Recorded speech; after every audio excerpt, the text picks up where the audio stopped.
Huwebes, Biyernes, Sabado, wala po talaga kaming tulog magdamag. Joy, sana next practice nandito. Maganda, maraming holding hands. May napapansin ko Kuya Andy kay Joy ay ano, ang taba niya ngayon, saka sabi ko siguro Kuya Andy ano na yon, in love na.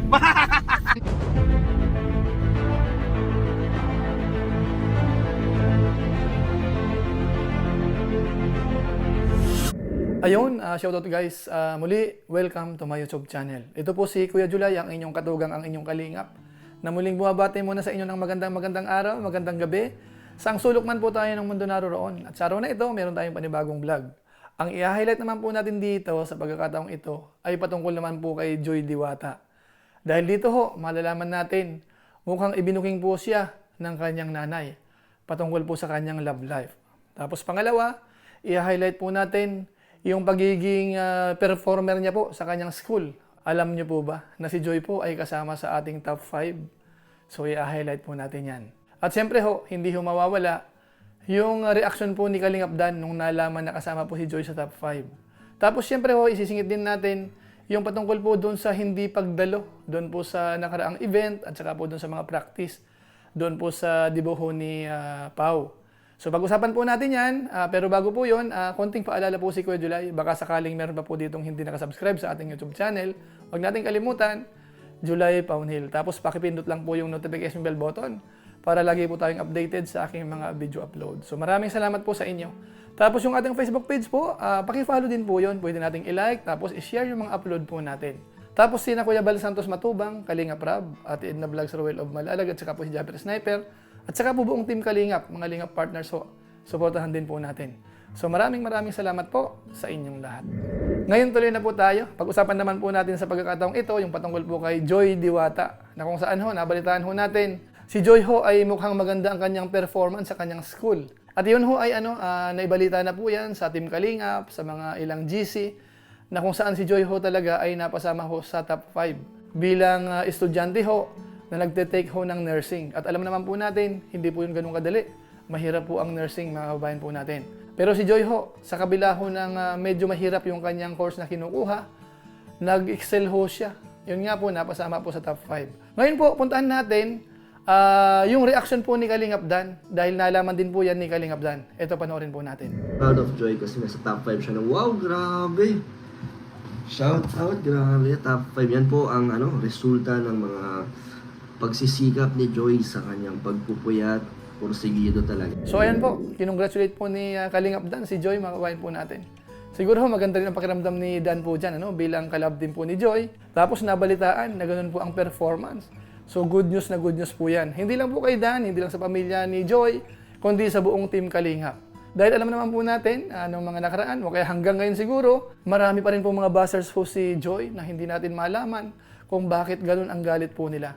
Pero sa pagkakataong ito, nagpakita po siya ng galing sa kanyang pag-aaral. Sa kabila ho ng mga pangbabas sa kanya, maraming naninira at ng kung ano-ano pa. Ngayon ang tanong, hindi ho kaya ganun ang nakuha ni Joy ay dahil inspired siya? Merong inspirasyon? Ganadong mag-aral, mga kabayan po natin? Ito ho, panoorin po natin yung binanggit po nung kanyang nanay dahil mukhang ibinuking po si Joy dito.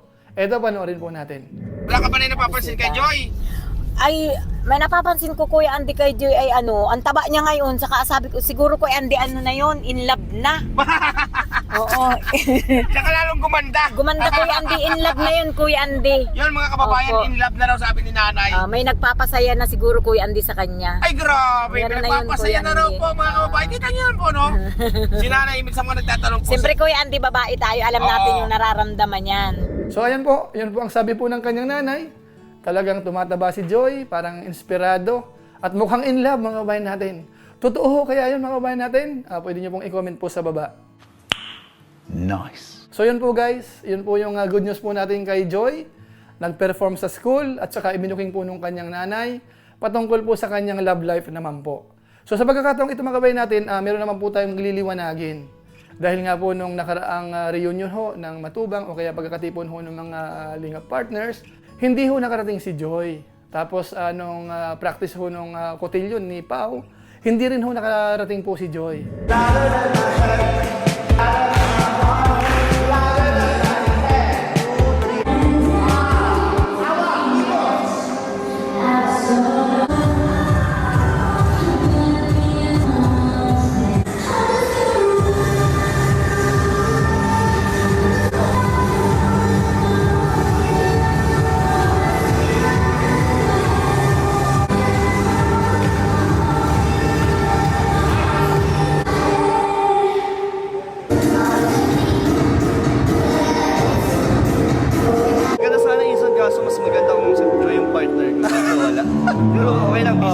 mo siya.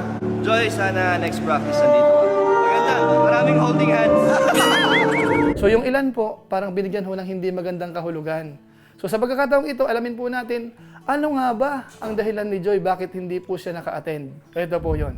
Po, maghapon po yung simula, alas 8 hanggang alas 6. Nasa school po. Alas 8 ng ano? Nang umaga po. Hanggang, Alas 8 ng umaga. hanggang 6 po. Hanggang 6 ng Nang gabi po. gabi na. Tapos pag dadating po namin, syempre, pagod po, natulog muna. Pagod? Tapos, natulog. Tapos, Tapos- pagising po, maggagawa po ng assignment o magre-review, magsusulat. Ganun po ang araw-araw na ginagawa po namin. Eh, itong mga nagdaang araw, mapurya kahapon sa kanusang araw, isang dami nagtatanong sa akin na, Uy, Andy, bakit, alamin mo nga kay Joy kung anong dahilan, bakit hindi siya naka-attend nung may practice. Bakit anong dahilan, Joy? Kasi po, nung parang isang linggo po kaming, nagang review po. Tapos, Huwebes, Biyernes, Sabado, wala po talaga kaming tulog magdamag niyang. 3 days po kami walang tulog kahit itanong niyo po dun sa pinsan ko kay Justin. So, mga Hanggang kalingap, review no? po kami. 3 days po talaga kami walang tulog. Minsan po alas 3 na kami natatapos mag-review. Kabisa po kami ng mga body parts, ganyan. Kaya yung linggo po, yun lang po yung namin, ng umaga, busy pa rin po kami, nung nag-review pa rin po kami kasi po ang i-examine po namin yung major subject namin, anatomy and physiology. Yun po yung pinakamahirap sa Oo. subject po namin. So ayan po, maliwanag po yun. Yun po yung binanggit ni Joy. At ito po, may ebidensya naman. Sinasabi niya, busy po sa pag-aaral. Maaga pang umaalis, tapos late na nakakauwi. Tapos araw-araw, maraming ginagawa, maraming assignment. So sana ho maintindihan po natin. Dahil kita naman ho natin yung result. So naging maganda ho yung ibinalita po ni Joy patungkol po sa kanyang pag-aaral. Kaya sana ho, wag po nating lagyan ng hindi maganda. Kumbaga kung sakasakali po yung mga angels hindi nakakarating, siguro naman merong valid reason kumbaga. Alam din nila na mahalaga din po yung mga event na yan bilang kalingap recipient or beneficiaries, dapat silang makisama. Kaso nga lang po, umaabot po sa mga pagkakataon na hindi po talaga maiwasan. Merong mga bagay-bagay na talagang masasabi nating mas priority siguro. Lalong-lalo na po yung pag-aaral po nila. At tayo naman po ay naniniwala na sina Kalingap Rab, sina Kuya Bal Santos Matubang, yung mga Lingap partners, may intindihan po yun. Kaya nga po ito po hina-highlight po natin yung naging performance po ni Joy para mawala ho yung mga isipin ng ilang mga viewers, ilang mga supporters na bakit ganun si Joy. Nagbago na nga ba siya? So masasabi ho natin, wala hong nabago. Ganun pa rin po si Joy. Yung pagrespeto po sa Team Kalingap ay nandyan. Yung pagpapasaya po nila ni Kalingap Dan bilang mag-love team, nandyan din po. Kaya kumbaga ho, ginagawa naman po ni Joy yung dapat niyang gawin. At alam natin, ang isa sa mga priority niya ay yung kanyang pag-aaral. So yun lang po muna siguro ang ating reaction video po patungkol po kay Joy Diwata. Siya naman po ang hinighlight natin sa pagkakataong ito, mga kababayan po natin. At naway, nagustuhan niyo po ito, kaya kung okay lang sa inyo, pwede po nating i-share po ito. At siyempre, huwag natin kalimutan mong i-like lahat po ng upload po natin, mga live stream natin. I-like po natin at kung okay lang na i-share, i-share din po natin. So maraming salamat po sa inyo. So muli, ito po si Kuya July, ang inyong katugang, ang inyong kalingap na pansamantalang nagpapaalam po muna. Kita-kita ulit tayo sa mga susunod ko pang vlog. Maraming salamat sa inyong walang sawang pagsuporta po sa ating YouTube channel. Pagpalain naman kayo ng Diyos, mabuhay tayong lahat. God bless. Bye-bye!